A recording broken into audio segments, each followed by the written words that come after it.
राधे राधे दोस्तों, कैसे हैं आप सब। मैं बिल्कुल ठीक हूँ। राधा का संसार में आप सभी का स्वागत है। दोस्तों, चल रहा है पुरुषोत्तम मास और डेली जो मुझे सब्सक्राइब किए हैं वो देख ही रहे हैं कि डेली मेरा आ रहा है पुरुषोत्तम मास का अध्याय पाठ का कथा, महात्म पाठ का कथा।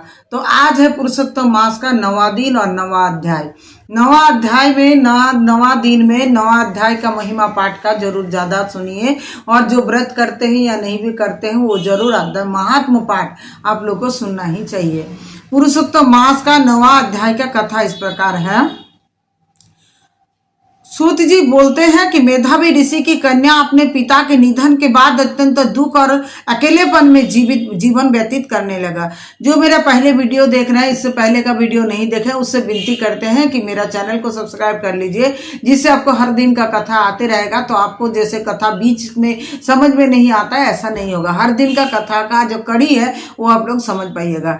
आज जो ये 9वां अध्याय का कथा शुरू हो रहा है, इससे पहले था कि जब श्री कृष्ण ने पांडवों को वन के समय जो दुख भुगत रहे थे वो लोग, उस समय बताया कि तुम लोग का कुछ ऐसा कर्म है जिससे तुम लोग ये दुख भुगत रहे हो। पुरुषोत्तम मास में तुम लोग नियम सेवा नहीं किए थे, व्रत नहीं किए थे, इसी कारण से तुम लोग को दुख भुगतना पड़ रहा है। तो द्रौपदी को कथा सुनाते हुए द्रौपदी को बोला कि मेधावी ऋषि नाम का एक ऋषि का तुम कन्या थी पूर्व जन्म में। उस समय तुम्हें एक सुंदर सुखी संसार चाहिए था, इसके लिए तुम हमेशा संकल्प करते रहते कि ऐसा कौन सा व्रत करूं जिससे मुझे अपना एक सुखी सुखी संसार मिले। उसी समय मेधावी ऋषि का मौत हुआ, और जिस मौत के कारण वो अकेला हो गई और बहुत ज्यादा दुख भुगतने लगी, रोने लगी अपने पिता के मौत के कारण। तो उस समय अगल बगल के मतलब आस पड़ोस के सभी ऋषियों ने आकर द्रौपदी को संभाला, सभी ने द्रौपदी को आश्रय दिया और द्रौपदी को अपने साथ ले गए। और लेकिन पिता की मौत के बाद द्रौपदी अत्यंत दुखी रहने लगे। उसका हृदय शोक से भरा हुआ था। वो ना केवल माता पिता से विहीन थी, बल्कि अपने भविष्य को लेकर भी चिंतित थी। वो एक कन्या एक सुनी हिरनी की तरह भयभीत और असहाय होकर अपने घर में रहती थी। उसके नेत्र आंसुओं से भरे रहते थे, हृदय दुख की अग्नि में जलता रहता था, और हर क्षण वो अपने जीवन का कोई मार्ग नहीं देख पाती थी। और उसके मन में सबसे बड़ा दुख ये था कि उसका विवाह नहीं हुआ था, और उसके जीवन का अब उसके जीवन का क्या होगा, ये चिंता उसे भीतर से तोड़ रही थी। उसी समय उसके दुख को दूर करने के लिए दिव्य संयोग से महान तपस्वी दुर्वासा ऋषि वहां पधारे, और वो अत्यंत तेजस्वी, क्रोधी किंतु दयालु कृपालु मुनि थे, जिनकी महिमा स्वयं देवताओं तक में प्रसिद्ध थी। उन्हें देखकर कन्या के मन में आशा की किरण जगी।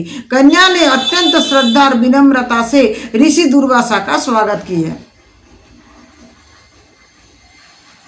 ऋषि दुर्वासा का स्वागत किए। अर्घ्य पाद्य और वन में उपलब्ध फल फूलों से उनकी पूजा की, और उसने उन्हें प्रणाम करते हुए कहा कि आज उसका जीवन धन्य हो गया, क्योंकि एक महान संत उसके द्वार पर आए, और उसने ये भी कहा कि शायद उसके पिता के पुण्य के कारण ही ये सौभाग्य उसे प्राप्त हुआ है। दुर्वासा ऋषि उसके सेवा भाव और विनम्रता से अत्यंत प्रसन्न हुए।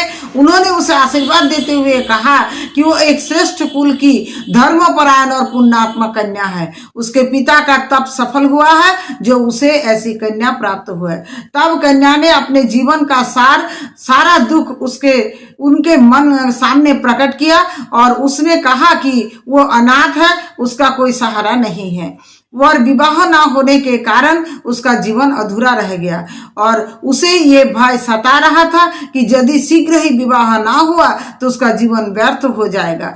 उसकी करुण वाणी को सुनकर दुर्वासा ऋषि का हृदय द्रवित हो गया। यद्यपि वो स्वभाव से क्रोधी थे, परंतु भीतर से अत्यंत दयालु थे। उन्होंने कन्या के दुख को समझा और उसके कल्याण के लिए उपाय सोचने लगे। अंततः उन्होंने एक ऐसा दिव्य और सारभूत उपाय बताने का निश्चय किया, जिससे उसके जीवन का दुख दूर होने का और भविष्य उज्जवल बन सके। और अंततः उन्होंने उसे एक ऐसा दिव्य सारभूत उपाय बताने का निश्चय किया, जिससे उसका जीवन का दुख दूर हो सके और उसका भविष्य उज्जवल बन सके। मतलब जब मेधावी ऋषि के मौत के बाद समस्त ऋषियों ने द्रौपदी का आश्रय दिया, लेकिन फिर भी द्रौपदी व्याकुल रहती थी हमेशा, क्योंकि उसका जीवन का कोई लक्ष्य उसको पता नहीं था। उसका अभी तक विवाह नहीं हुआ था, और उसका पिता